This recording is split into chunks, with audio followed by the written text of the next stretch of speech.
हमें तो बोलना भी नहीं आता। हम उनसे नहीं जीत पाएंगे। कल पढ़ाई नहीं होगा, कल होली पे तुम सब जनता के सामने नाटक करोगे, वो भी अंग्रेजी में।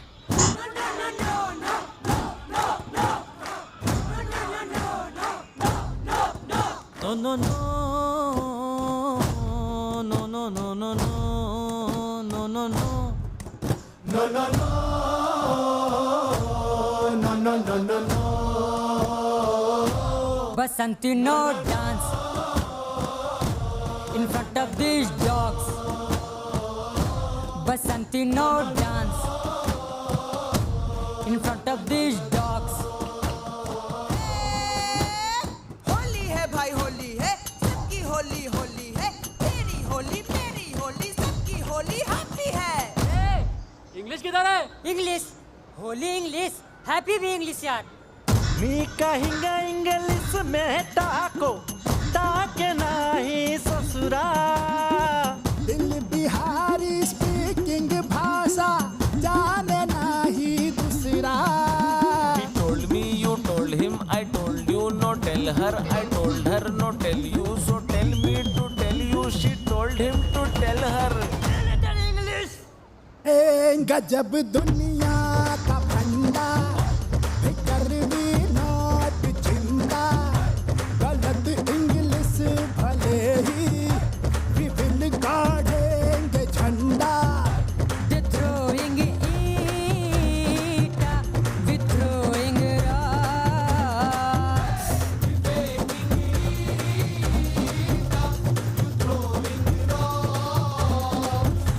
बसंती नोट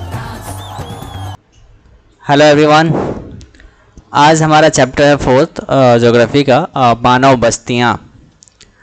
तो मानव बस्तियाँ से आप क्या समझते हैं इसके बारे में दिया गया है, और बस्तियों के प्रकार इस चैप्टर में बताया गया है कि बस्तियाँ किसे कहते हैं और बस्तियों का अर्थ क्या है और बस्तियों के प्रकार क्या है, बस्तियों का किस तरीके से उनके आकार हैं, किस तरह के प्रकार हैं, वो कहाँ पे बसे हुए हैं, कहाँ पर किस बस्ती में जनसंख्या कम होती है और किस बस्ती में जनसंख्या ज़्यादा होती है, उन्हीं सब के बारे में हमें पढ़ना है। तो मानव बस्ती,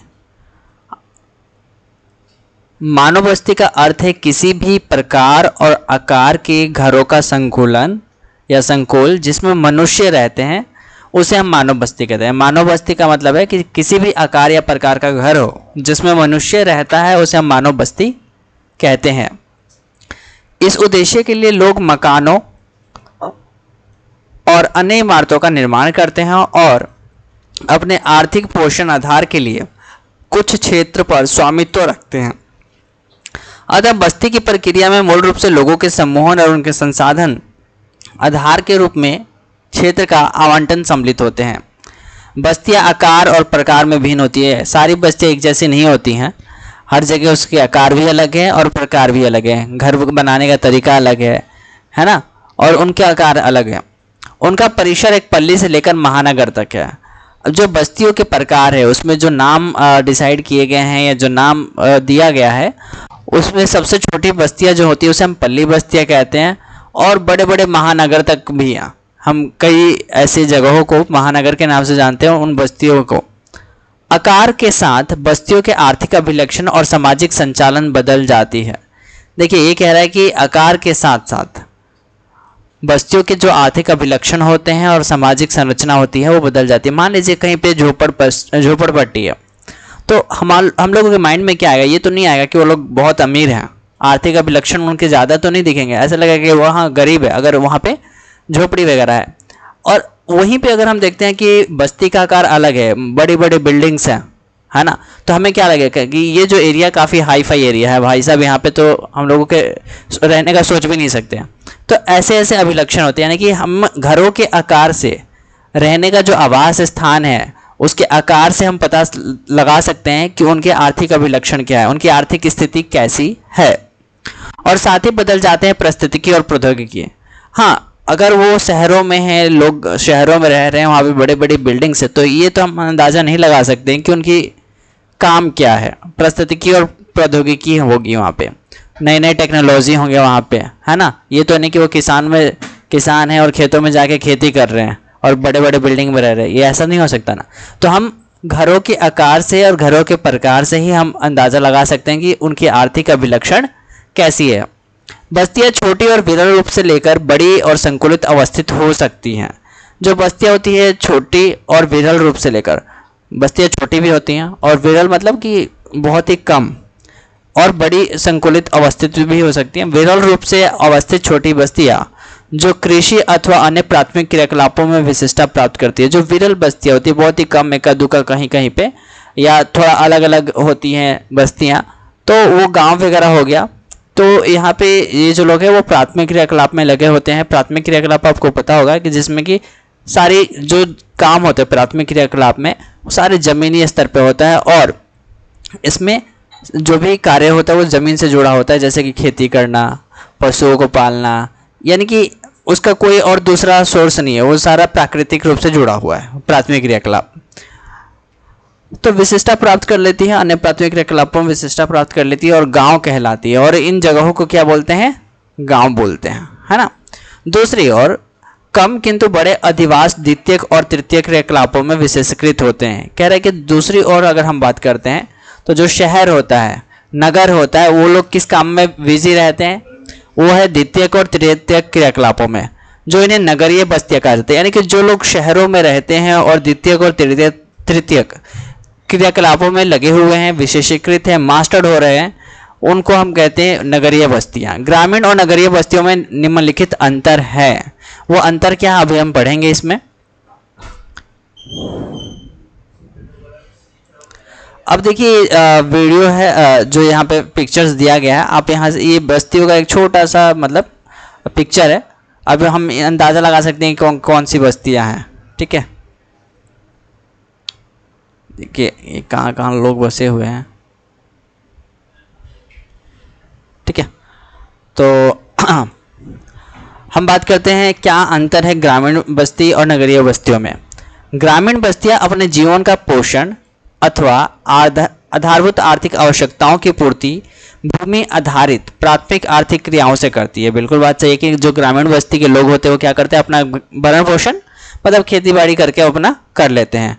जबकि नगरीय बस्तियां एक और कच्चे माल के प्रक्रमण और तैयार माल के विनिर्माण तथा दूसरी ओर विभिन्न प्रकार की सेवाओं पर निर्भर करती है। बिल्कुल बात सही है कि जो नगरीय बस्तियों में रहते हैं वो क्या करते हैं कि माल के विनिर्माण और दूसरी विभिन्न प्रकार की सेवाओं पर निर्भर है। मान लीजिए वो तो खेती करेंगे नहीं, जो शहरों में रह रहे हैं, तो वो लोग क्या करते हैं, जैसे दूध ही चाहिए तो दूध कहाँ से आएगा भाई? तो गांव से आएगा, है ना। पशु तो पालते नहीं है कि इनको दूध मिल जाएगा शहर में। चावल कहाँ से आएगा? तो गांव से आएगा। तो ये क्या है, दूसरे चीज़ों पर निर्भर है। अब चावल तो इनको डायरेक्ट मिलेगा नहीं, वो पहले चावल का मेन क्या सोर्स है कि वो खेती होती है, धान होता है, धान से फिर चावल बनता है, फिर उसको साफ़ सफाई कंपनी के थ्रू उसे साफ़ सफाई करके पैकिंग होता है, तब जाके वो शहरों में पहुंचता है। तो इसी तरह की बहुत सारी सर्विसेज हैं जो कि शहरों में लोग उसके ऊपर निर्भर हैं, जबकि ग्रामीण बस्तियों के लोग निर्भर नहीं होते इन सब चीज़ों के लिए, वो लोग खुद ही अपना उत्पादन कर लेते हैं। नगर जो होता है आर्थिक वृद्धि के नोड के रूप में कार्य करते हैं। नोड का मतलब होता है मतलब केंद्र, है ना। नगर जो है आर्थिक वृद्धि के केंद्र के रूप में काम करते हैं। मतलब यहाँ पे जो लोग काम करते हैं उनको हर एक चीज़ का पैसा, मतलब जो भी काम करते हैं उनको पैसा मिलेगा। गांव में लोग खेती कर रहे हैं, उसका पैसा उनको नहीं मिलना। क्यों? क्योंकि वो उनके या तो अपने ही खेत में काम कर रहे हैं, है ना। लेकिन अगर आप शहर में और किसी कंपनी में काम कर रहे हैं तो आपको पैसा उसके बदले मिलेगा। और ना केवल नगर निवासियों को बल्कि अपने पृष्ठभूमि की ग्रामीण बस्तियों को भी भोजन और कच्चे माल के बदले वस्तुएं और सेवाएं उपलब्ध कराते हैं। अब ये क्या करते हैं कि न केवल नगरवासियों को बल्कि अपने पृष्ठभूमि की ग्रामीण बस्तियों को भी भोजन और कच्चे माल के बदले वस्तुएं और सेवाएं उपलब्ध कराते हैं। अब जो लोग नगर में रहते हैं ये लोग क्या करते हैं, ग्रामीण बस्ती के लोगों को या जो भी गाँव के लोग हैं उन लोगों को बहुत सारी सेवाएँ उपलब्ध कराते हैं। सेवाएँ कैसी होती हैं? तो आने जाने के संसाधन हो गए, या उनके लिए डॉक्टर हो गया, शिक्षा के टीचर्स हो गए, तो मतलब गांव के लोगों के लिए नहीं, गांव के बच्चे हो गए उनके लिए। और मतलब गांव की सुविधाओं को बढ़ाने में थोड़ा मदद कर देते हैं। कई चीज़ जो कि गांव में नहीं मिलता वो शहरों में मिल जाता है। नगरीय और ग्रामीण बस्तियों के बीच प्रक्रियात्मक संबंध परिवहन और संचार परिपथ के माध्यम से स्थापित होता है। नगर और ग्रामीण के बीच का जो रिश्ता है वो कैसे बना? तो ग्रामीण और नगर के बीच में जो बस्तियों के बीच में प्रक्रियात्मक संबंध जो है परिवहन और संचार परिपथ के माध्यम से स्थापित होता है, यानी कि ट्रांसपोर्ट और संचार, कम्युनिकेशन, टेलीफोन हो गया, इंटरनेट हो गया और गाड़ी वाहन वगैरह जितने भी हैं, इन सब की वजह से ही गांव से लोग आज शहरों में रह रहे हैं, है ना। ग्रामीण और नगरीय बस्तियां सामाजिक संबंधों, अभिवृद्धि और दृष्टिकोण की दृष्टि से भिन्न होती हैं। ग्रामीण लोग कम गतिशील होते हैं। गांव के लोग जो होते हैं वो इधर उधर उथल पुथल नहीं करते, जहां है वो उसी गांव में रहते हैं। उनका जिंदगी, बचपन, जवानी सब कट जाता है वहीं पे, बुढ़ापा। लेकिन शहर के लोग एक जगह नहीं रुकते, जहां रोजगार मिला वहीं पे चल पड़ते हैं और इसलिए इनमें सामाजिक संबंध घनिष्ठ होता है। गांव के लोगों में जो सामाजिक संबंध होता है वो काफ़ी घनिष्ठ होता है। संबंध मतलब इसके आप देखेंगे कि गांव में किसी से भी किसी का नाम पूछेंगे ना, लोग बता देंगे, और शहर में आपके बगल वाले का नाम क्या है उनको ये भी नहीं पता। क्यों नहीं पता? क्योंकि यहाँ पे लोगों को एक दूसरे से ज़्यादा संबंध नहीं रखना है या वक्त नहीं है उनके पास, इसलिए सामाजिक संबंध इनका नहीं बनता है शहर वालों का। लेकिन गांव वालों का सामाजिक संबंध काफ़ी अच्छा रहता है, एक दूसरे को सभी लोग जानते हैं, एक दूसरे को सपोर्ट करते हैं किसी भी मौके पर। दूसरी ओर नगरीय क्षेत्रों में जीवन का ढंग बहुत ही जटिल है और तीव्र होता है और सामाजिक संबंध औपचारिक होता है, ऑफिशियली, काम से काम मतलब है, अदरवाइज किसी से कुछ ना बोलना है ना किसी से कुछ कहना है, ये होता है शहरों में। हम बात करते हैं ग्रामीण बस्तियों के प्रकार की, कि ग्रामीण जो बस्तियां होती है उसके क्या प्रकार, कितने प्रकार की होती हैं। ज़्यादा नहीं, सिर्फ ग्रामीण बस्तियां, मतलब ऐसे भौतिक रूप से हम बात करें, सांस्कृतिक रूप से, सुरक्षा संबंधित, तो यहाँ पे कुछ पॉइंट्स दिए गए हैं। और उसके अलावा अगर हम नॉर्मली बात करते हैं कि ग्रामीण बस्तियों को कितने प्रकारों में बांटा गया है, तो ग्रामीण बस्तियों को 4 प्रकार में रखा जा सकता है: गुच्छित बस्ती, अर्धगुच्छित बस्ती, पल्लीकृत बस्ती और परिक्षिप्त बस्ती। ये सब उसके सिनोनिम्स हैं। जैसे गुच्छित को हम संकुलित बस्ती भी कह सकते हैं और आकेंद्रित बस्ती भी कह सकते हैं। अर्धगुच्छित को विखंडित बस्ती भी कह सकते हैं और परिक्षिप्त बस्ती को एकाकी बस्ती भी कह सकते हैं। तो गुच्छित, अर्धगुच्छित, ये तो नाम याद हो जाएंगे आपको, गुच्छित बस्ती, अर्धगुच्छित बस्ती, पल्लीकृत बस्ती और परिक्षिप्त बस्ती। परिक्षिप्त को हम एकाकी भी कहते हैं, ठीक है, और अर्धगुच्छित को विखंडित भी कहते हैं।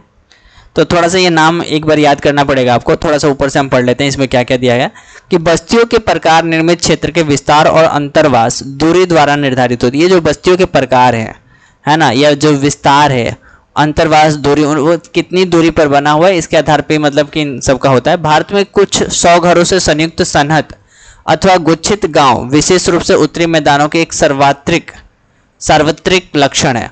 मतलब गांव अगर हम देखें तो मतलब गांव कितने लोगों के संकुलन से हम कह सकते हैं कि हाँ ये एक गांव है। तो 100 घरों से अगर कोई मिला जुला घर है, गांव है, मतलब कोई जगह है, तो उसे हम गांव कह सकते हैं। तो ये ऐसा उत्तरी मैदान में हमें देखने को मिलता है। फिर भी अनेक ऐसे क्षेत्र भी हैं जहां अन्य प्रकार की ग्रामीण बस्तियां पाई जाती हैं। ग्रामीण बस्तियों के विभिन्न प्रकारों के लिए अनेक कारक और दशाएं उतरते। ये कह रहा है कि ग्रामीण बस्तियों के विभिन्न प्रकारों के लिए अनेक प्रकार की दशाएं उत्तरदायी हैं। कारक और दशाएं क्या हो सकती है ग्रामीण बस्तियों के लिए? तो इनके अंतर्गत क्या होता है, एक भौतिक लक्षण होता है, यानी कि भूभाग की प्रकृति कैसी है, जो जमीन है वो ऊंचाई पर है, जलवायु कैसी है, जल की उपलब्धता है कि नहीं है, सांस्कृतिक है, मानवीय जातीय कारक है, सामाजिक संरचना है, जाति, धर्म, सुरक्षा संबंधी कारक में चोरी और डकैती से सुरक्षा करते हैं। यानी कि कहने का मतलब कि कोई भी गांव जब बसता है ना तो कुछ ना कुछ देखकर बसता है। मान लीजिए अब जहाँ पे बाढ़ आ रहा है वहाँ पे तो लोग बसेंगे नहीं ना, जहाँ पे सूखा पड़ा हुआ वहाँ पे लोग बसेंगे नहीं ना। तो भौतिक लक्षण क्या है, वहाँ की ज़मीन कैसा है, ऊंचाई पर है, किसी भी चीज़ का डर नहीं है ना, जलवायु है वहाँ पे अच्छा है, पानी की उपलब्धता है। तो भौतिक लक्षण देखकर ही कोई वहाँ पे गाँव में, उस गाँव में बसने को तैयार होता है। ऐसे सांस्कृतिक में है, थोड़ा वहाँ पे लोगों का सामाजिक संरचना अच्छा हो, जाति, धर्म, लोग देख के बसते हैं, मतलब कि जो जिस जाति का है उसी जाति के लोग जगह पर ही बसना पसंद करते हैं, धर्म देखकर बसते हैं, है ना। थर्ड है हमारा सुरक्षा संबंधी कारक, यानी चोरियों और डकैतियों से सुरक्षा करते हैं, है ना, चोरियों और डकैती से सुरक्षा करते हैं। ग्रामीण बस्तियों को 4 प्रकारों में रखा गया, मैंने अभी बताया आपको, गुच्छित, अर्धगुच्छित, गुच्छित और अर्धगुच्छित 2 हो गए, पल्लीकृत और परिक्षिप्त, गुड। अब हमारा पहला टॉपिक है गुच्छित बस्तियां। जिसको इंग्लिश में बोलते हैं क्लस्टर्ड सेटलमेंट्स। तो गुच्छित बस्ती यानी क्लस्टर्ड सेटलमेंट्स हम किसे कहते हैं, कैसा इसका नज़ारा होता है ना। आप लोगों ने देखा भी होगा गुच्छित बस्तियाँ, नहीं देखा है तो मैं आपको इस पिक्चर के थ्रू दिखा देता हूँ। ये हमारी गुच्छित बस्तियाँ, उत्तर पूर्वी राज्यों में गुच्छित बस्तियाँ, यानी गुच्छित बस्तियाँ मतलब पूरा का पूरा जनसंख्या से भरा पड़ा है, कोई जगह नहीं है वहाँ पे, दूसरा कोई और आके बस नहीं सकता वहाँ पे। तो गुच्छित बस्तियाँ एकदम पूरा भरा पड़ा है ना। अब ये होते कैसे हैं इसके बारे में पढ़ लेते हैं। गुच्छित ग्रामीण बस्ती घरों का एक सनहत अथवा संकुलित रूप से निर्मित क्षेत्र है, यानी घरों का समूह होता है, संकुलित होता है, सनहत होता है, यानी कि बहुत सारे घरों का समूह होता है। इस प्रकार के गांव में रहन सहन का सामान्य क्षेत्र स्पष्ट चारों ओर फैले खेतों, खलिहानों और चरागाहों से पृथक होता है। यानी कि देखिए गुच्छित बस्तियाँ जहाँ होती है ना, आपने अपने गाँव में भी देखा होगा कि जहाँ पे घर है वहाँ पे घर ही है, उसके आसपास कोई मतलब बहुत ही कम खेत होंगे छोटे मोटे बाग करने के लिए या सब्जी वब्जी बोने के लिए, लेकिन जो उनका मेन खेती बाड़ी होता है वो उस गांव से बाहर होता है ना। जिसे बिहार में जैसे हम बोलते हैं तो चावरा बोलते हैं कि चावरा में, या मतलब कि उस गांव में कोई खेती बाड़ी नहीं होगा, गांव के अंदर मतलब जहाँ पे वो लोग रहते हैं वहाँ पे हाँ सब्जी वब्जी पेड़ पौधे लगा रखे हैं लोगों ने, लेकिन खेती बाड़ी उस गाँव से बाहर होता है। तो इसे हम गुच्छित बस्तियाँ कहते हैं, है ना। और ये होता कहाँ पे, संकुलित निर्मित क्षेत्र और इसकी मध्यवर्ती गलियां कुछ जाने पहचाने प्रारूप अथवा ज्यामितीय आकृतियां प्रस्तुत करती है। ज्यामितीय है ना, ज्योमेट्रिकल हम कह सकते हैं। तो उस तरीके के जैसे कि आयताकार भी बस्तियां होती हैं गुच्छित में, और ये भी होती है, रैखिक भी होती है इत्यादि। अब ये जो ज्योमेट्रिकल बनाती हैं आकृतियाँ, डिजाइन जो बनाती है, जैसे कि आयताकार, आयताकार मतलब जो चारों तरफ से भरा पड़ा है ना। और ये हो गया रैखिक, हो गया रैखिक कहाँ पे बनता है, रैखिक मतलब कि कोई नदी है मान लीजिए, है ना, उस नदी के किनारे लोग बसते जाते हैं, ऐसा लगता है कि उस नदी के सहारे ही, मतलब उस नदी के किनारे किनारे ही लोग बसे हुए हैं, है ना। तो इसे हम रैखिक बस्तियाँ भी कहते हैं। और रैखिक इसका आकार हो गया, है ना, और ये गुच्छित बस्तियाँ के अंदर आता है। ऐसी बस्तियाँ प्रायः कहाँ पे होती हैं, गुच्छित बस्तियाँ कहाँ पर बसती हैं, तो गुच्छित बस्तियाँ प्रायः उपजाऊ जलोढ़ मैदान, यानी कि जहाँ पे खेती बाड़ी करने योग्य जमीन हो वहाँ पे ये इस तरह की बस्तियाँ बसती हैं और उत्तर पूर्वी राज्यों में पाई जाती हैं। कई बार लोग सुरक्षा अथवा प्रतिरक्षा के कारणों से भी सनहत गाँव में रहते हैं। हाँ, ये भी बात है कि कई लोग क्या करते हैं कि सेफ्टी की पर्पज से और प्रतिरक्षा, अपनी खुद की रक्षा के लिए सोचते हैं कि हम गांव में ही रहें, गांव से बाहर ना जाए, है ना, क्योंकि चोरी वगैरह का डर होता है लोगों को। तो और ऐसे भी आप लोग जानते ही हैं कि गांव में उतना पहले इलेक्ट्रिसिटी नहीं था, बिजली वगैरह नहीं था, रात में चोरी हो जाती थी। तो इस वजह से भी लोग ग्रुप में रहना पसंद करते थे कि कोई भी आपत्ति हो या विपत्ति आए तो लोग एक दूसरे को सपोर्ट करने के लिए हैं, है ना। और ये आप लोग देख सकते हैं गुच्छित बस्तियाँ कैसी हैं, है ना, ये देख लीजिए। थोड़ा सा डार्क कर देता हूँ आप लोगों को, और सॉरी लाइट्स, इसमें आपको पता चल जाएगा गुच्छित बस्तियाँ कहाँ कैसे बसी हुई हैं। ये ठीक है। तो इस तरीके से आपको थोड़ा सा पता चल जाएगा, पिक्चर का व्यू मिल जाएगा कि गुच्छित बस्तियों में इस तरह के घर होते हैं और इस तरह पता ही नहीं चलता कि गली कौन सी है, रास्ता कहाँ से है। आप लोग दिल्ली में रहते हो चाहे किसी भी शहर में, तो ऐसी बस मतलब ऐसे जगह पे तो रहते नहीं हो, तो यहाँ से तो थोड़ा फिर भी आपको गलियाँ पता होता है, गली नंबर 1, गली नंबर 2, गली नंबर, लेकिन गाँव में कौन से गली नंबर ढूंढोगे, है ना। तो इसे गुच्छित बस्तियाँ कहते हैं। ये बुंदेलखंड प्रदेश और नागालैंड में है। राजस्थान में जल के अभाव में उपलब्ध जल संसाधनों के अधिकतम उपयोग ने सैनत बस्तियों का अनिवार्य बना दिया है। राजस्थान में क्या होता है कि जल का अभाव है, तो हर जगह जल तो है नहीं, तो जहाँ पे मिलता है वहाँ पे पूरा का पूरा सनहत बस्तियाँ बसी हुई है, वहाँ पे पूरा की पूरी जनसंख्या भरी पड़ी है जहाँ पे पानी की सुविधा है। अब हम बात करते हैं अर्धगुच्छित, सेमी क्लस्टर्ड सेटलमेंट्स, यानी कि गुच्छित अर्धगुच्छित, उसका थोड़ा सा उल्टा है ये। अर्धगुच्छित में हम क्या पढ़ते हैं देख लेते हैं। अर्धगुच्छित अथवा विखंडित बस्तियां परिक्षिप्त बस्ती के किसी सीमित क्षेत्र में गुच्छित होने की प्रवृत्ति का परिणाम है। यानी कि मान लीजिए कोई गांव बसा हुआ है, गुच्छित बस्ती है ना, अब उसमें तो पूरा भीड़ है कि नहीं है, तो अब लोग क्या करते हैं कि भैया यहाँ से हम निकलते हैं, यहाँ पे तो रहना सांस लेना भी मुश्किल है, तो वो लोग क्या करते हैं कि वहाँ से निकल के थोड़ा सा बाहर जाते हैं, कि बाहर मतलब कि थोड़ा अलग, जहाँ पे गांव से थोड़ा बाहर निकलते ही जगह और होती हैं, तो वहाँ पे निकल जाते हैं या और कहीं निकल जाते हैं जहाँ पे थोड़ा उनको बढ़िया फैला हुआ जगह मिल जाए। तो वैसे जगहों पे वो जाके रहना पसंद करते हैं, तो ऐसे ही जगहों को अर्धगुच्छित बस्तियां कहते हैं। अधिकतर ऐसा प्रारूप किसी बड़े सनहद गांव के संपृथकन मतलब अलग होने या विखंडन यानी टूटने के परिणाम स्वरूप भी उत्पन्न हो सकते हैं। यानी कि अर्धगुच्छित बस्तियां कब बनती हैं? जब गुच्छित बस्तियां पूरी भर जाती है, यानी कि हाउसफुल जो गांव है, जो सनहद बस्ती हैं, गुच्छित बस्ती, वो जब फुल हो जाता है, वहाँ पे रहने के लिए जगह कम पड़ जाती है, ज़मीन थोड़ा, अब मान लीजिए किसी के पास, मान लीजिए कोई गांव में ही है, उसके पास पैसा है, सब कुछ है, और वहाँ पे जो उसने घर बनाए थे गांव में वो थोड़ा पुराना टाइप में है और था, मतलब बना लिया, अब वहाँ पे उसको जगह भी नहीं है ना, तो वो क्या करेगा? गांव से थोड़ा बाहर ज़मीन लेगा और वहाँ पे घर बनाएगा। तो इस तरीके से धीरे धीरे धीरे अर्धगुच्छित बस्तियाँ बनती हैं, है ना, और थोड़ा स्टैंडर्ड भी बनाएगा। ऐसी स्थिति में ग्रामीण समाज के एक अथवा अधिक वर्ग स्वेच्छा से यानी कि अपनी इच्छा से अथवा बलपूर्वक मुख्य गुच्छ अथवा गांव से थोड़ी दूरी पर रहने लगते हैं। यानी कि अपनी इच्छा से क्या करते हैं? स्वेच्छा से खुद ही, मतलब या बलपूर्वक भी हो सकता है। बलपूर्वक मतलब कि मान लो किसी को गांव से निकाल दिया गया, तो वो लोग क्या करते हैं? बाहर जाके रहने लगते हैं। तो इसी तरीके से अर्धगुच्छित बनता है। और ऐसी स्थितियों में आमतौर पर जमींदार और अन्य प्रमुख समुदाय मुख्य गांव के केंद्रीय भाग पर आधिपत्य कर लेते हैं, और इस तरीके से गांव का जो मुखिया होता है वो राज करता है, राज, और लोगों को परेशान करता है। अब देखिए, हमने अर्धगुच्छित बस्तियों में देखा था कि पूरा ये जो एरिया था पूरा भरा पड़ा था, लेकिन अर्धगुच्छित में देख रहे हो कहीं कहीं घर बसे पड़े हैं, है ना, कहीं, मतलब उतना भीड़ नहीं है, यहाँ पे जगह खाली है। तो ये होता है अर्धगुच्छित बस्तियाँ। यहाँ आप देख रहे हो जगह पूरा खाली है। इसलिए कहते हैं एनसीईआरटी से पढ़ो सबसे बढ़िया। तो ये अर्धगुच्छित बस्तियाँ हो गया। अब हम पढ़ेंगे आदित्य कर लेते हो, जबकि समाज के निचले तबके के लोग और निम्न कार्यों में संलग्न लोग गांव के बाहरी हिस्सों में बसते हैं, और ऐसी बस्तियां गुजरात के मैदान और राजस्थान के कुछ भागों में व्यापक रूप से पाई जाती है ना।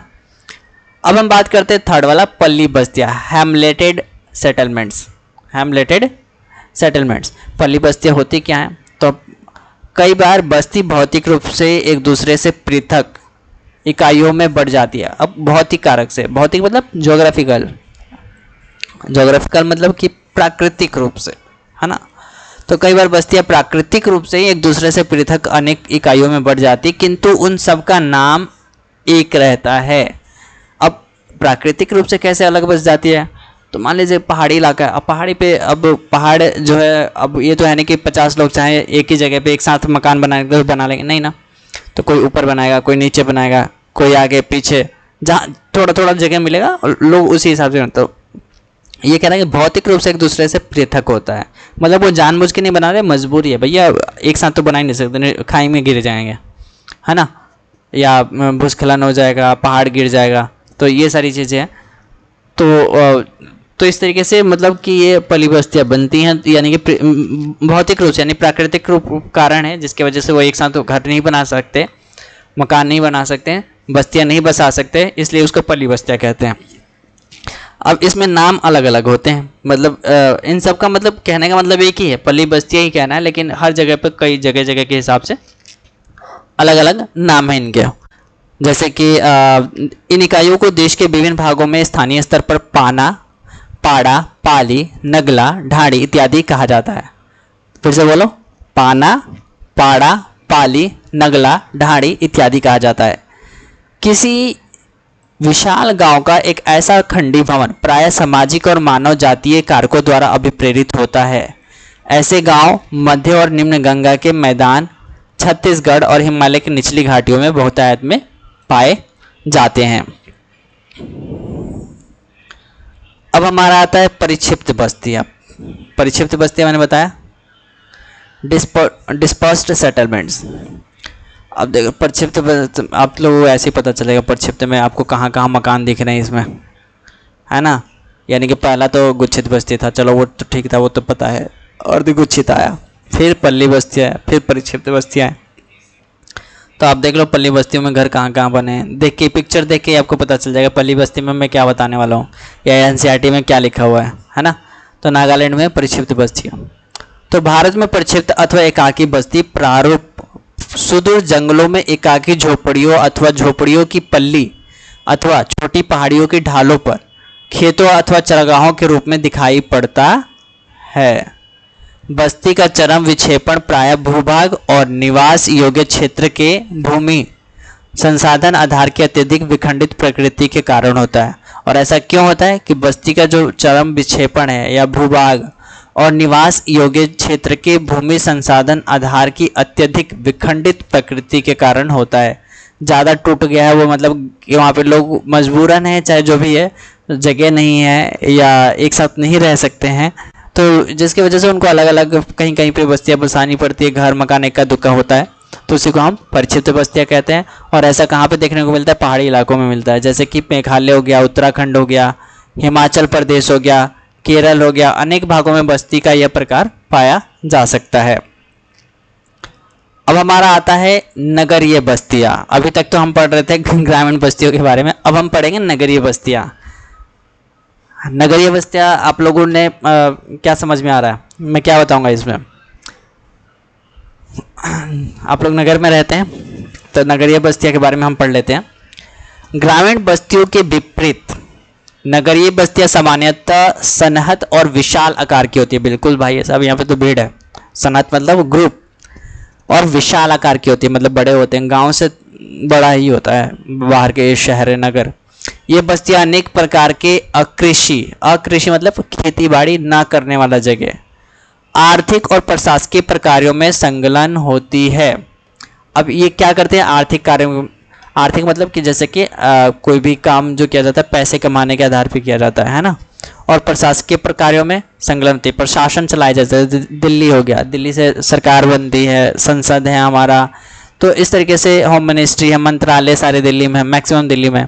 तो इस तरीके से क्या होता है कि यहाँ पे प्रशासन के प्रकार किए जाते हैं, है ना, कार्य किए जाते हैं। प्रकार्य मतलब कार्य में संलग्न होती है। जैसे कि हमने पहले उल्लेख भी किया कि नगर अपने चारों ओर के क्षेत्रों के प्रक्रियात्मक रूप से जुड़ा हुआ होता है ना। अतः वस्तुओं और सेवाओं का विनिमय कई बार प्रत्यक्ष रूप से और कई बार मंडी, शहरों और नगरों की श्रृंखला के माध्यम से संपन्न होता है। इस प्रकार नगर गांवों से प्रत्यक्ष और अप्रत्यक्ष दोनों प्रकार से जुड़े होते हैं और वे परस्पर भी जुड़े हुए होते हैं। आप मानव भूगोल के मूल सिद्धांत में पढ़े। इसका कहना मतलब कि जो दिल्ली है, मान लीजिए दिल्ली है, तो दिल्ली के चारों तरफ क्या है, मतलब एक गाँव भी है। जैसे कि हम रहते हैं कापासेड़ा गाँव, इधर हो गया कापासेड़ा विलेज है। इस तरीके से आपका नोएडा, गाजियाबाद, मतलब जो दिल्ली के आसपास के जो शहर हैं, है ना, तो वो काफ़ी ज़्यादा सहायता करते हैं एक शहर को चलाने में। हम बात करते हैं, एक सेकंड, भारत में नगरों का विकास, कि भारत में नगरों का विकास कैसे हुआ। भाई पहले तो नगर थे नहीं, थे क्या? नहीं थे ना, गांव ही था। गाय भैंस बकरी यही सब थे, सारा धन दौलत यही था, खेती बाड़ी। तो भारत में नगरों का विकास हुआ कैसे? तो भारत में नगरों का अभिवृद्धि जो है प्रागैतिहासिक काल से हुआ, प्रागैतिहासिक काल से हुआ। यहाँ तक कि सिंधु घाटी सभ्यता के युग में भी हड़प्पा और मोहनजोदड़ो जैसे नगर अस्तित्व में थे और इसके बाद का समय नगरों के विकास का साक्षी है। यानी कि हड़प्पा के बारे में, हड़प्पा सभ्यता आपने पढ़ा होगा या चाहे पढ़ेंगे आप हिस्ट्री की किताबें, 12th में ही है, तो उसमें किस तरीके से साक्षी बताया गया। मोहनजोदड़ो की बात है या हड़प्पा की बात करें तो वहाँ पे बताया गया कि मतलब कि वो नगर थे, है ना। वहाँ की गलियाँ सीधी थी, वहाँ पे नालियाँ बनी हुई थी, घर के आकार कैसे थे, ये सब उसमें बताया गया है और था भी ऐसा। तो ये इसमें किस तरीके से मतलब एक शुरुआत होता है नगर का विकास का, नगरों के विकास का। यह समय 18वीं शताब्दी में यूरोपियों के भारत आने तक आवधिक उतार चढ़ाव से भरा रहा। तो यहाँ पे ये जो शुरुआत हुआ जब यूरोप के लोग यहाँ पे आने लगे, तभी से मतलब ज़्यादा उतार चढ़ाव रहा। विभिन्न युगों में उनके विकास के आधार पर भारतीय नगरों को इस प्रकार वर्गीकृत किया जा सकता है: प्राचीन नगर, मध्यकालीन नगर और आधुनिक नगर। यानी कि भारत के जो नगर हैं उसको 3 भागों में डिवाइड किया गया: प्राचीन नगर, मध्यकालीन नगर और आधुनिक नगर, है ना। तो सबसे पहले हम क्या पढ़ेंगे? प्राचीन नगर। नगर के बारे में पढ़ रहे हैं तो प्राचीन नगर हम पढ़ेंगे। प्राचीन नगर हम किस नगर को कहते हैं? प्राचीन नगर। तो भारत में 2000 से अधिक वर्षों की ऐतिहासिक पृष्ठभूमि वाले अनेक नगर हैं। इनमें से अधिकांश का विकास धार्मिक अथवा सांस्कृतिक केंद्रों के रूप में हुआ, तो उसे हम प्राचीन नगर कहते हैं। यानी 2000 से अधिक वर्षों से ऐतिहासिक पृष्ठभूमि में रहा है, उसका नाम चलता आ रहा है, उन जगहों को ही हम प्राचीन नगर कहते हैं। 2000 से अधिक वर्षों से उसका एक परंपरा चलता आ रहा है, वहाँ पे किसी न किसी तरीके से उस जमीन को या उस भूमि को जाना जाता है, किसी न किसी चीज़ फेमस की वजह से हो या कोई भी रीज़न हो सकता है। तो ऐसे जगहों को, ऐसे नगरों को हम प्राचीन नगर में काउंट करते हैं, जो कि 2000 वर्षों से अधिक की बात है। वाराणसी इनमें से सर्वाधिक महत्वपूर्ण नगर है। अब वाराणसी किस लिए फेमस है आपको भी पता है, और ये वाराणसी 2000 वर्ष पुराना नाम है और तब से ये चलता आ रहा है। प्रयाग, इलाहाबाद, पहले प्रयागराज था, प्रयाग था, फिर इलाहाबाद किया गया, फिर प्रयागराज हो गया, है ना। पाटलिपुत्र, पटना, पाटलिपुत्र पहले नाम था, अब पटना हो गया है। मदुरई देश में प्राचीन नगरों के कुछ अन्य उदाहरण भी हैं। तो इसलिए इन सब का नाम जो है 2000 वर्षों पुराना है और ऐतिहासिक एक पृष्ठभूमि रहा है इन जगहों से, तो इसलिए इसको हम प्राचीन नगर में रखते हैं। अब हम बात करते हैं मध्यकालीन नगर किसे कहते हैं। प्राचीन नगर तो पता चल गया 2000 वर्ष पुराना, मध्यकालीन नगर किसे कहते हैं। तो वर्तमान के लगभग 100 नगरों का इतिहास मध्यकाल से जुड़ा हुआ है। आज के टाइम में मध्यकालीन जो शहर हैं, नगर हैं, वो लगभग 100 से भी ज़्यादा हैं या 100 के आसपास हैं। इनमें से अधिकांश का विकास रजवाड़ों और राज्यों के मुख्यालयों के रूप में हुआ था। यानी कि मध्यकालीन जो नगर की बात हो रहा है वो रजवाड़ों के टाइम की बात हो रहा है, जब भारत में, हिंदुस्तान कह सकते हैं, तो उस वक्त जब राजाओं का शासन था, तो उस वक्त जो नगर और शहर फेमस थे, उन शहरों और नगरों के आधार पे उन नगरों को मध्यकालीन नगर कहा जाता है। इनमें से अधिकांश का विकास जो है रजवाड़ों और राज्यों के मुख्यालयों के रूप में हुआ है। ये किला नगर है जिनका निर्माण प्राचीन नगरों के खंडहरों पर हुआ है। जैसे ऐसे नगरों में आता है दिल्ली, दिल्ली मध्यकालीन नगर में आता है। हैदराबाद हो गया, जयपुर हो गया, लखनऊ हो गया, आगरा, नागपुर महत्वपूर्ण है। तो ये सभी राजाओं का इन सभी शहरों पे राज हुआ करता था, तो इसलिए इनको मध्यकालीन नगर में हम रखते हैं। ठीक है, नेक्स्ट है हमारा कि आधुनिक नगर। आधुनिक नगर यानी कि अंग्रेजों और अन्य यूरोपियों ने भारत में अनेक नगरों का विकास किया। अंग्रेजों और अन्य यूरोपियों ने जो यूरोपियों ने भारत में अनेक नगरों का विकास किया और तटीय स्थानों पर अपने पैर जमाते हुए उन्होंने सर्वप्रथम सूरत, दमन, गोवा, पांडिचेरी इत्यादि जैसे व्यापारिक पतन विकसित किए।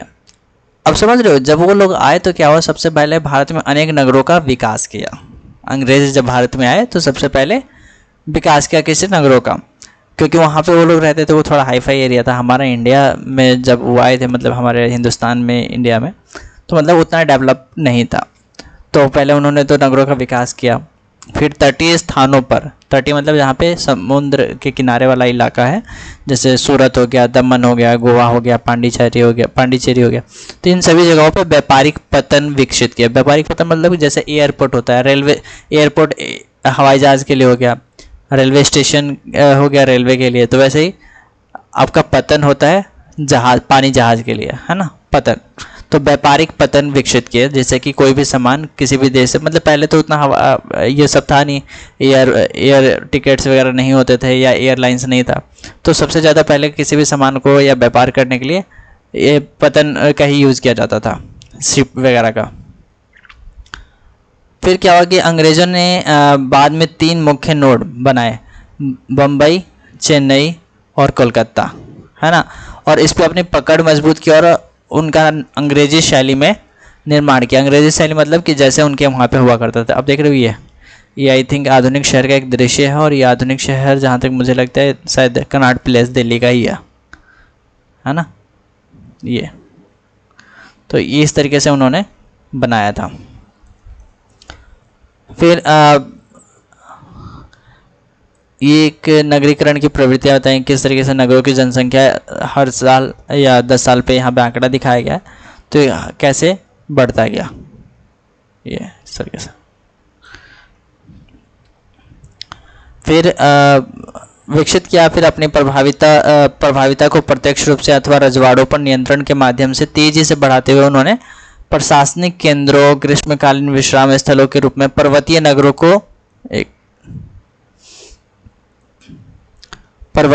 को उन्होंने विकसित किया।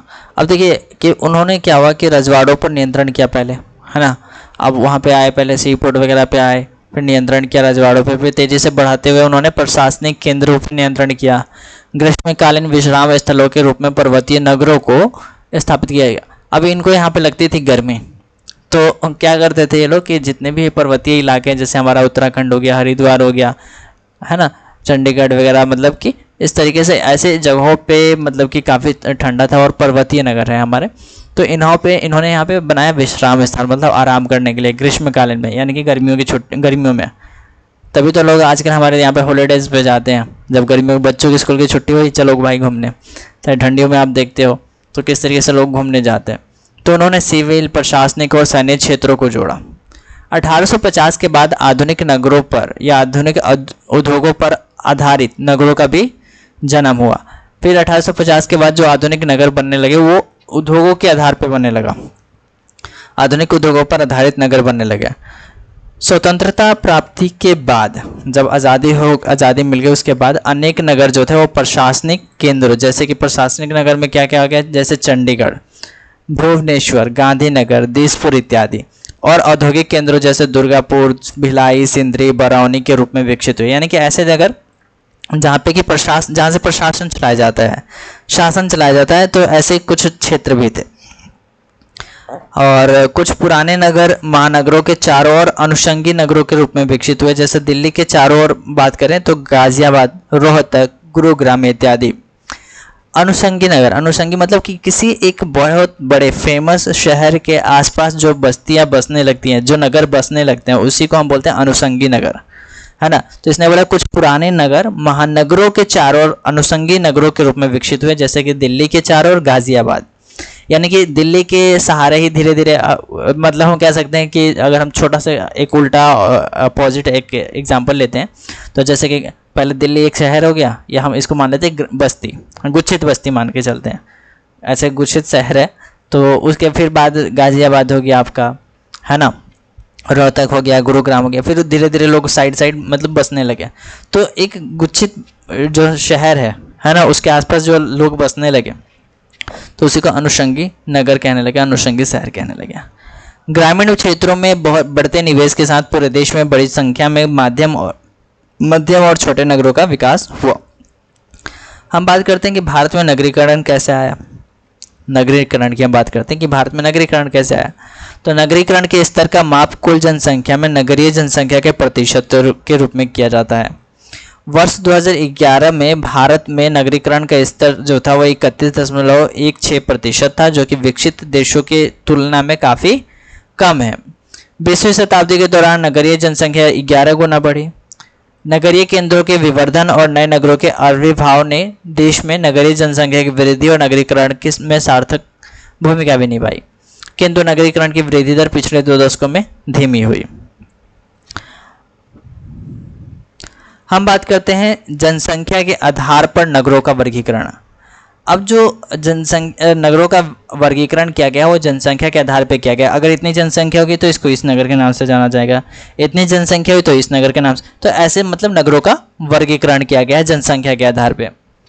तो भारत की जनगणना नगरों को 6 वर्गों में वर्गीकृत किया गया। भारत में नगरों की जो है वो 6 जनगणना नगरों को 6 वर्गों में डिवाइड किया है, और जैसे कि तालिका 4.2 में दिया प्रदर्शित किया गया है। 4.2 तालिका 4.2, ये हमारा कौन सा 4.1, ये हमारा 4.2।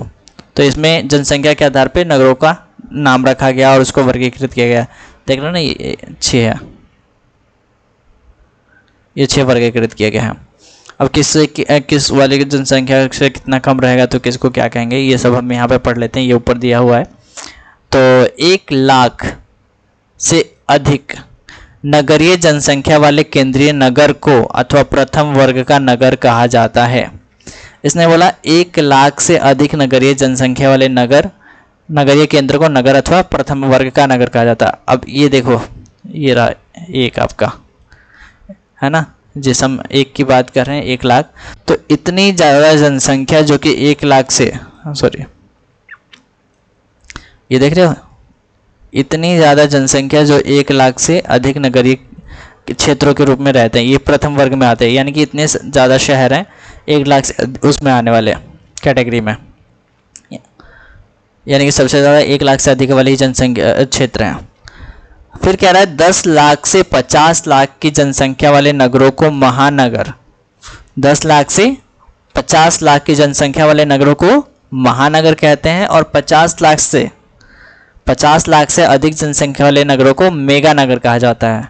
और बहुसंख्यक महानगर और मेगा नगर नगरीय संकुल है। एक नगरीय संकुल में निम्नलिखित 3 संयोजकों में किसी एक का समावेश होता है। एक नगर व उसका संकलन नगरीय, बहिर्भेद और बहिर्भेद के सहित अथवा रहित 2 अथवा, इसको छोड़ दो, क्या पता नहीं क्या लिया, 1 अथवा, इसको छोड़ दो। फिर हम देते हैं यहाँ पे कि तालिका 4.2 से स्पष्ट होता है कि भारत की 60% जनसंख्या है वो नगरीय जनसंख्या प्रथम वर्ग के नगरों में रहती है। यानी कि 60% जनसंख्या जो कि प्रथम वर्ग में रहती है, यानी कि ऐसे जगहों पर रहती है जहाँ पे 1 लाख से अधिक जनसंख्या रहती है। अब 1 लाख से अधिक जनसंख्या के शहरों की बात करें तो इतनी है, 468 है 2011 के अनुसार, 50,000 से 99 में 474 है, 20,000 से 49,000, तो नीचे से हम पढ़ेंगे तो ज़्यादा ईजी होता है। 5,000 से कम वाले 424, 5,000 से 9,999 इतनी है, 10,000 से 19,999, या तो ऐसे कर सकते हैं 5 से कम, 5 से 10, 10 से 20, 20 से 50, 50 से 100 और 100 से ऊपर 100, यानी कि 1 लाख से अधिक। अब हमारा जो एक आता है नगरों को लेकर कि क्या है, तो इसके बारे में पढ़ते हैं। अच्छा, इस चीज़ को पढ़ लेते हैं कि 468 नगरों में से 53 नगरीय संकुल जो होता है वो महानगर है। 6 मेगा नगर हैं हमारे देश में, और जिनमें से प्रत्येक की जनसंख्या 50 लाख से अधिक है। 5वें भाग से अधिक नगरीय जनसंख्या इन मेगा नगरों में रहती है, और इनमें 1 करोड़ से 84 लाख के साथ बृहत मुंबई है। सबसे बड़ा नगरीय संकुल है अगर कोई तो बृहत मुंबई हो गया। दिल्ली, कोलकाता, चेन्नई, बेंगलोर और हैदराबाद देश के अन्य मेगा नगर है। ठीक है, तो ये क्वेश्चन आ भी जाता है, मेगा नगर का नाम बताइए। अब हम बात करते हैं नगरों का प्रक्रियात्मक वर्गीकरण। प्रक्रियात्मक का मतलब आप क्या समझते हैं? प्रक्रियात्मक का मतलब होता है कि कार्य के आधार पे, प्रक्रियात्मक मतलब कार्य के आधार पे नगरों का वर्गीकरण किया गया है। अपने केंद्रीय अथवा नोडीय स्थान की भूमिका के अतिरिक्त अनेक शहर और नगर विशेषीकृत सेवाओं का निष्पादन करते हैं। कुछ शहरों और नगरों को कुछ निश्चित प्रकारों यानी कि कार्यों विशिष्टता प्राप्त होती है, और अन्य उन्हें कुछ विशिष्ट क्रियाओं, उत्पादनों अथवा सेवाओं के लिए जाना जाता है। फिर भी प्रत्येक शहर अनेक प्रकार्य करता है। प्रकार्य मतलब कार्य करता है। प्रमुख अथवा विशेषीकृत प्रकारों के आधार पर भारतीय नगरों को मोटे तौर पर निम्नलिखित प्रकार से वर्गीकृत किया जाता है। यानी कि नगरों को उनके काम के आधार पर भी जाना जाता है। कुछ ऐसे नगर हैं, प्रशासन नगर कह सकते हैं, औद्योगिक नगर हो गया, परिवहन नगर हो गया, वाणिज्यिक नगर हो गया, है ना, आपका खनन नगर हो गया, गैरिसन नगर हो गया। तो इन सबको इनके काम के आधार पर जाता है, किस चीज़ के लिए फेमस है, तो उसी के आधार पर इन शहरों का नाम भी जाना जाता है। हम प्रशासन और नगर की बात करते हैं तो उच्चतर क्रम के प्रशासनिक मुख्यालय जो है वो शहरों को प्रशासन नगर कहते हैं। और जैसे कि चंडीगढ़ हो गया, नई दिल्ली, भोपाल, शिलोंग, गुवाहाटी, इम्फाल, श्रीनगर, गांधीनगर, जयपुर, चेन्नई इत्यादि। तो ये ऐसे जगह हैं जहां से प्रशासन चलाया जाता है, इसलिए इसको हम प्रशासनिक नगर कहते हैं। फिर इसी तरीके से आता है औद्योगिक नगर, जहाँ पे उद्योगों की व्यवस्था ज़्यादा या उद्योग ज़्यादा चलते हैं, तो ऐसे जगहों को भी औद्योगिक नगर के नाम से जाना जाता है। यानी कि कैटेगराइज किया गया कि औद्योगिक नगर में कौन कौन से नगर आते हैं। मुंबई, सेलम, कोयम्बटूर, मोदीनगर, जमशेदपुर, हुगली, भिलाई इत्यादि के विकास का मुख्य अभिप्रेरक बल उद्योगों का विकास रहा है। यानी कि मुंबई, सेलम, कोयम्बटूर, मोदीनगर ये सब जो है औद्योगिक क्षेत्र हैं जहाँ पे कि उद्योग धंधे ज़्यादा चलते हैं। हम बात करते हैं परिवहन नगर की, जहाँ पे परिवहन की काफ़ी अच्छी व्यवस्था है और बहुत ही बेहतरीन व्यवस्था किया गया है। तो ऐसे नगरों को हम परिवहन नगर कहते हैं, जहाँ पे कि सब कुछ है, एयरपोर्ट, सी पोर्ट, रोडवेज, है ना, तो जहाँ पे मेट्रो, बस, हर एक चीज़ की व्यवस्था, मतलब ट्रांसपोर्ट सिस्टम है, तो उस शहर को हम बोलते हैं परिवहन नगर। अब ये जो पतन है, जो आयात और निर्यात के कार्यों में संलग्न रहते हैं, मतलब कि कोई भी सामान आना जाना, तो उसमें ये ज़्यादा बिजी रहते हैं। तो इसमें शामिल होते हैं कांडला, कोच्चि, कोझिकोड, विशाखापट्टनम इत्यादि। अथवा आंतरिक परिवहन की धुरियाँ जैसे धुलिया, मुगलसराय, इटारसी, कटनी इत्यादि हो सकते हैं। तो ये परिवहन नगर में शामिल होते हैं। वाणिज्यिक नगर की बात करते हैं तो व्यापार और वाणिज्य में विशिष्टता प्राप्त शहर और नगरों को इस वर्ग में रखा जाता है, जो कि व्यापार करने में आगे होते हैं, या सबसे ज़्यादा व्यापार वैसे जगहों पे ही किया जाता है, मतलब सुविधा होने की वजह से हो सकता है ना। तो इसमें आता है आपका कोलकाता, सहारनपुर, सतना इत्यादि। कोलकाता क्योंकि वहाँ पर सी पोर्ट है, एयरपोर्ट है, रोडवेज है, रेलवे स्टेशन है, सब कुछ है, सारी सुविधाएं, तो वहाँ पे आना जाना आसान है, इसलिए लोग वहाँ पे वाणिज्य करते हैं और काफ़ी फेमस है। पहले भारत की राजधानी कोलकाता ही था, ये बाद में चेंज किया गया 1920 में आई थिंक, है ना। तो भारत की पहले राजधानी कोलकाता ही था, इसको तो बाद में दिल्ली बनाया गया, नई दिल्ली। खनन नगर की बात करते हैं, जहाँ पे खनन यानी माइनिंग का काम, खुदाई का काम करके नीचे से ज़मीन से बहुत सारे खनिज पदार्थ निकाले जाते हैं, तो ऐसे नगरों को बोलते हैं खनन नगर। और ये कौन कौन से ऐसे क्षेत्र हैं जहाँ पे इस तरह के काम अधिकतम चलता है, तो उसके बारे में पढ़ लेते हैं। ये नगर खनिज समृद्ध क्षेत्रों में विकसित हुए हैं, जैसे कि रानीगंज, झरिया, डिगबोई, अंकलेश्वर, सिंगरौली इत्यादि। तो ऐसे जगहों को हम खनन नगर कहते हैं। गैरिसन यानी छावनी नगर, यानी कि कैंट हम बोलते हैं इंग्लिश में अगर बोलें तो ऐसे जगहों को गैरिसन यानी कि कैंट बोलते हैं। जैसे कि जहाँ पे आर्मी का केंद्र हो, है ना, उनकी ऑफिसेज होती हैं, उनकी ट्रेनिंग होती है, ऐसे जगहों पे उनके लिए सारे सुविधाएं उपलब्ध होती हैं, तो ऐसे जगहों को हम गैरिसन नगर कहते हैं, छावनी कहते हैं। तो इन नगरों का उदय गैरिसन नगरों के रूप में हुआ है, जैसे Ambala cantt, Jalandhar cantt, Mhow, Babina, Udhampur, Delhi cantt इत्यादि। तो ये सब क्या है, गैरिसन नगर है। अब ये 10 लाख नगरों की संकुलन है, ये काम का नहीं है हमारे। हाँ, एक आता है स्मार्ट, पहले हम ये पढ़ लेते हैं, धार्मिक और सांस्कृतिक नगर किसे कहते हैं। तो जहाँ पे धर्म से जुड़े हुए नगर हैं, संस्कृति से जुड़े हुए नगर है, उसे हम धार्मिक और सांस्कृतिक नगर कहते हैं। और उसमें क्या क्या है ये भी हम पढ़ेंगे। शैक्षिक नगर हो गया, पर्यटन नगर हो गया, है ना, इसके बारे में। तो धार्मिक और सांस्कृतिक नगर की हम बात करते हैं कि इसमें कौन कौन से नगर आते हैं। वाराणसी, मथुरा, अमृतसर, मदुरै, पुरी, अजमेर, पुष्कर, तिरुपति, कुरुक्षेत्र, हरिद्वार, उज्जैन अपने धार्मिक सांस्कृतिक महत्व के कारण प्रसिद्ध हुए हैं, है ना।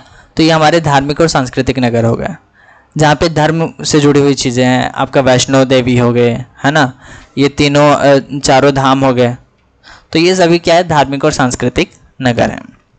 अब बात करते हैं शैक्षिक नगर की, जहाँ पे शिक्षा का केंद्र है, जहाँ पे शिक्षा के लिए उन जगहों को जाना जाता है। तो मुख्य परिष्कृत नगरों में से कुछ नगर शिक्षा के केंद्र के रूप में विकसित हुए हैं, जैसे कि रुड़की, वाराणसी, अलीगढ़, पिलानी, इलाहाबाद इत्यादि। हम दिल्ली में भी ले सकते हैं, मुखर्जी नगर काफ़ी फेमस है। मुखर्जी नगर यूपीएससी की तैयारी करने वालों का एक गढ़ है। तो दिल्ली में हम कह सकते हैं कि हमारा जो शैक्षिक नगर है ये हमारा मुखर्जी नगर हो गया।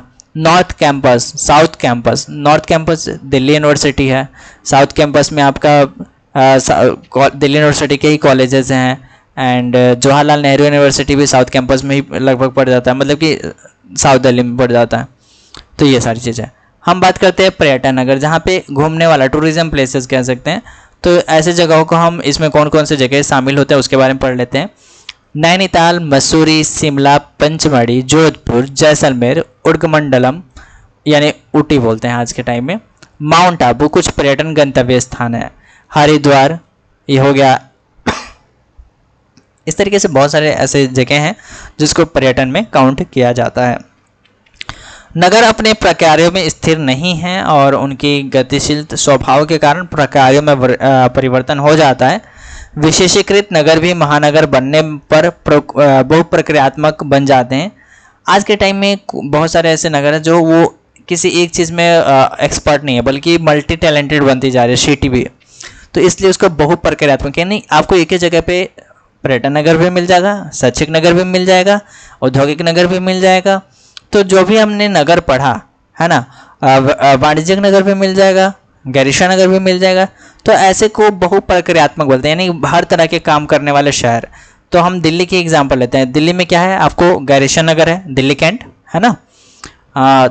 फिर उसके बाद हम धार्मिक और सांस्कृतिक नगर ले लेते हैं। बहुत सारे ऐसे मंदिर हैं, जैसे अक्षरधाम मंदिर हो गया। तो इस तरीके से और भी मतलब जगह हैं। शैक्षिक नगर में हम मुखर्जी नगर ले लेते हैं, नॉर्थ कैंपस ले लेते हैं। पर्यटन नगर में हमारा तो है ही फेमस है ना। तो पर्यटन नगर में आपका इंडिया गेट, रेड फोर्ट, इस तरीके से बहुत सारे हिस्टोरिकल प्लेसेस हैं इंडिया मतलब दिल्ली में। तो ये सब घूमने वाली जगह हैं जो कि लोग घूमने भी आते हैं यहाँ पे।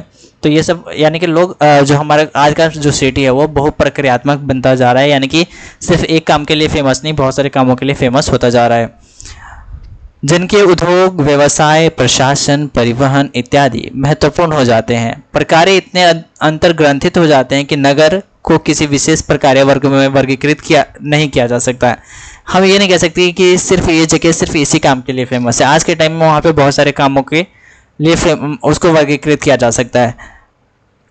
हम बात करते हैं smart city mission. Smart city mission का उद्देश्य शहरों को बढ़ावा देना है जो आधारभूत सुविधा, साफ, सतत पर्यावरण और अपने नागरिकों को बेहतर जीवन प्रदान करते हैं। स्मार्ट शहरों की एक विशिष्ट आधारभूत सेवाओं के लिए समाधान लागू करना है, जिससे क्षेत्रों को प्राकृतिक आपदाओं के कम जोखिम वाले क्षेत्रों के रूप में बनाया जा सके। साथ ही कम संसाधनों का उपयोग तथा सस्ती सुविधाएं उपलब्ध कराई जा सके। इस योजना में सतत अथवा समग्र विकास पर ध्यान केंद्रित किया गया है। इस योजना का उद्देश्य एक ऐसे संघ क्षेत्र पर केंद्रित करना है जो एक अन्य मॉडल के रूप में बढ़ते हुए शहरों के लिए लाइट हाउस का काम करें। तो स्मार्ट सिटी मिशन यानी कि सिटी को स्मार्ट बनाना, इसका ये उद्देश्य है ना। ये आपका चैप्टर कंप्लीट हुआ। इसमें कुछ क्वेश्चंस दिए गए हैं कि नीचे दिए गए विकल्पों के चार विकल्पों में सही उत्तर को चुनिए। निम्नलिखित में से कौन सा नगर नदी तट पर अवस्थित नहीं है? कौन सा नगर नदी तट पर अवस्थित नहीं है? तो ये आपका भोपाल हो जाएगा, है ना। भारत की जनगणना के अनुसार निम्नलिखित में से कौन सी एक विशेषता नगर की परिभाषा का अंग नहीं है? जनगणना के अनुसार निम्नलिखित में से कौन सी एक विशेषता नगर की परिभाषा का अंग नहीं है?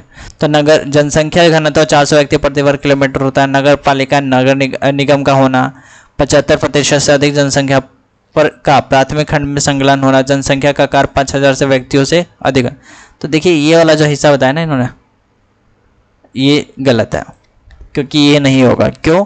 क्योंकि शहरों में यानी कि जनगणना के अनुसार नगर की बात करता है, तो नगर में 75 से अधिक जनसंख्या प्रतिशत प्राथमिक खंड में संकलन होना, प्राथमिक क्रियाकलाप में। तो लोग यहाँ पे प्राथमिक नगरों में जो रहते हैं वो द्वितीयक और तृतीयक में संकलन होते हैं, प्राथमिक क्रियाकलाप में नहीं होते। तो ये चीज़ गलत है। इसी तरीके से और भी क्वेश्चंस दिए गए हैं। निम्नलिखित में से किस पर्यावरण में परिक्षिप्त ग्रामीण बस्तियों की अपेक्षा नहीं की जा सकती?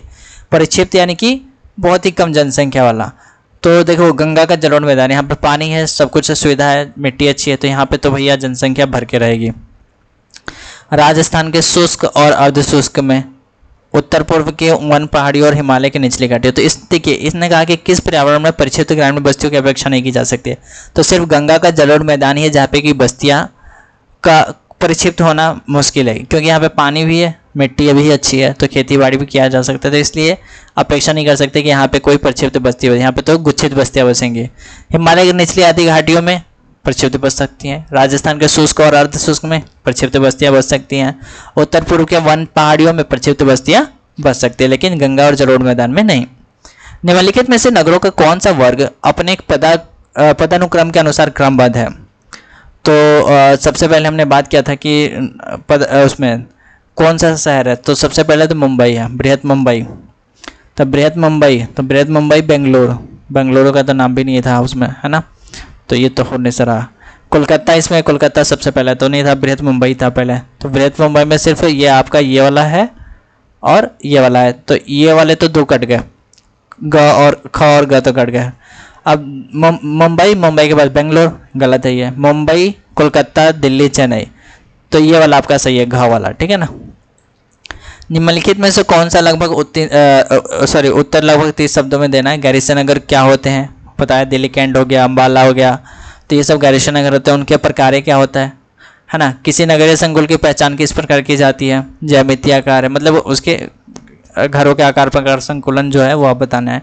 मरुस्थलीय प्रदेशों में गांव की अवस्थिति के कौन से मुख्य कारक होते हैं। जो मरुस्थलीय इलाका होता है तो अवस्थिति वहाँ पे क्या क्या कारक है, ऐसे मतलब क्या स्थिति होती है वो बताना है। महानगर क्या होते हैं, इनमें नगरों के संकुलन नगरीय संकुलों में किस प्रकार के भिन्न होते हैं।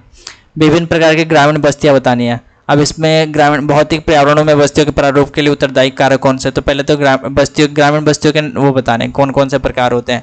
तो गुच्छित, अर्धगुच्छित, प्रक्षिप्त, पल्ली और प्रक्षिप्त बस्तियाँ। फिर भौतिक कारक क्या हो सकते हैं, तो भौतिक वाला वहीं पर दिया हुआ था, एक बार आप पढ़ लेना वहाँ से। क्या एक प्रकार्य वाले नगर की कल्पना की जा सकती है। आज के टाइम में नहीं की जा सकती, क्योंकि आजकल स्मार्ट सिटी बन रहा है, यानी कि एक ही जगह पे आपको बहुत सारी चीज़ें तो बहुप्रक्रियात्मक मिल सकता है। तो बहुप्रक्रियात्मक क्यों हो जाते हैं, क्योंकि भैया आज के समय में स्मार्ट सिटी चल रहा है और स्मार्ट सिटी में आपको सारी सुविधाएं मिलेंगी, इसलिए बहुप्रक्रियात्मक होता जा रहा है। ठीक है, तो ये आपका चैप्टर कंप्लीट हुआ। Okay, thank you. आप गाने का एंजॉय कीजिए। Basanti no dance in front of beach dog. Basanti no